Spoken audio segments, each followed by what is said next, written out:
Well, thank goodness. We're at the end of Mercury retrograde. Not soon enough for my tastes. And we have the sun on the move. We do. Mercury retrograde had ended yesterday, which is a wonderful thing, and we don't have to worry about it for 90 days. And the sun is on the move, leaving the sign of Aries, where also Mercury retrograded, and going into the sign of Taurus. Whenever the sun changes signs, that's where your attention is going to be focused over the next 30 days or so.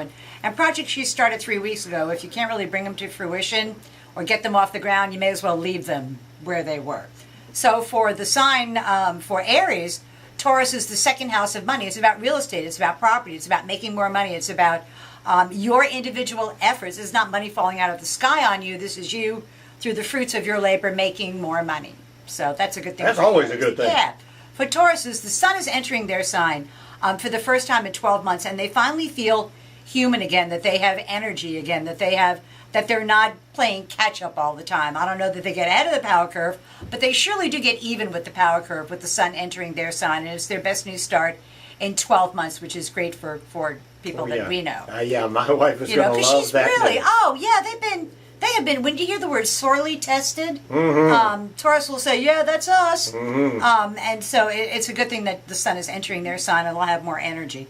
For Geminis, not so much. This is a very difficult period for Geminis. Taurus is their 12th house of their own undoing, as well as secret enemies. And I think that somewhere for our beleaguered president over the next 3 weeks or so, 4 weeks or so, he will find out who his secret enemies are. He's aware of who his open enemies are, but he has people that he thinks are allies and they are not. And they're working against him, and it's kind of been hard for him to divine, and Gemini's everywhere, to divine who it is that's working against them. And then over the next 3 or 4 weeks or so, they should find that out. And it's really going to be a case of an et tu, Brute. Gotcha. For Cancers, this energy is going to be, they've worked very, very hard on their career the last 4 weeks or so, career, profession, public standing, and now it's time to integrate the advances that they made into their day-to-day living, into what it is they're doing. And they may get involved in some sort of a group project, and they need the group to help get the Cancer what the Cancer says that they want. So you want to work with the group rather than without them. No time to go it alone for Cancers. For Leos, it's in their 10th house of career and public standing. It's been in the 9th house of the law and legal matters and important matters at a distance, paperwork, but now it's in their 10th house of career and public standing, and they're going to have a spotlight shined on them, so they need to smile and do their job to the very best of their ability. And whatever the bosses say they want, for crying out loud, just give it to them. Yeah. Just give it to them. You don't even have to believe in it. You just have to go, okay, I'm on it. So, keep doing your deal. Right, that's the best thing for Leos to do with that. For Virgos, it is out of their 8th house of profound transformations and into their 9th house of the law, legal matters, educational matters, important matters at a distance. Long distance travel can also pop up for Virgos, so it's time for them really pretty much to hit the road. So I say if you're going to hit the road, running.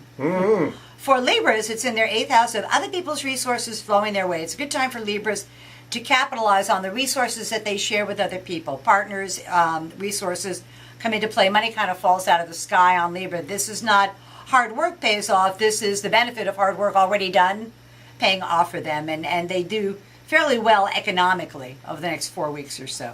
For Scorpios, this energy is in their 7th house of partners and open enemies. And where Gemini is going to find out who their secret enemies are, Scorpio is going to find out with no uncertain terms who their open enemies are and what the opposition is that they're headed for, and what they need to do to be able to change that, to make it work for them. And now I suggest you partner up with people that have similar interests, because like interests you'll do better with more than one person rather than trying to go it alone.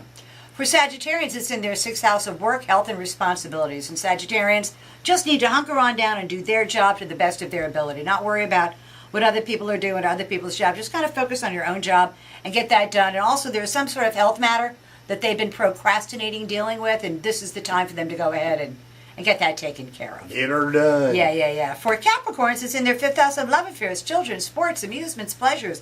Great placement for Capricorns. It's time for them to have fun. If they want children, this is a great time to be procreative. And if they don't want children, boy, they better be proactive about that jazz. Woohoo! Make sure your cats and dogs are neutered too, because you never know where that procreative thing is going to spread out. But it's a very favorable time of year for Capricorns in general to really feel the love.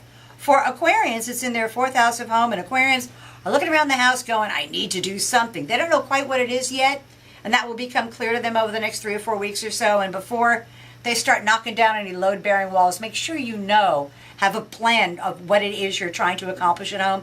Because the things you tear down at home, you might not be able to build back up again. So you really want to be careful with that kind of energy. And then for Pisces, the last sign, it's in their third house of day-to-day living. So they are going to want to do the research themselves. They're going to want to take their time, make sure they understand exactly what they're agreeing to, because there's some sort of negotiation going on. And the Pisces can come out ahead, but they really need to be cognizant of all, they just really need to read the fine print, because that's where the catch will be found. So that's tomorrow's news today for the 12 signs of the zodiac, with Mercury, thank God, going direct, and the Sun entering the sign of Taurus. Sounds like a winner to me. I think so. Here's hoping. Yeah, and we'll see you next week with more good news. Always a pleasure.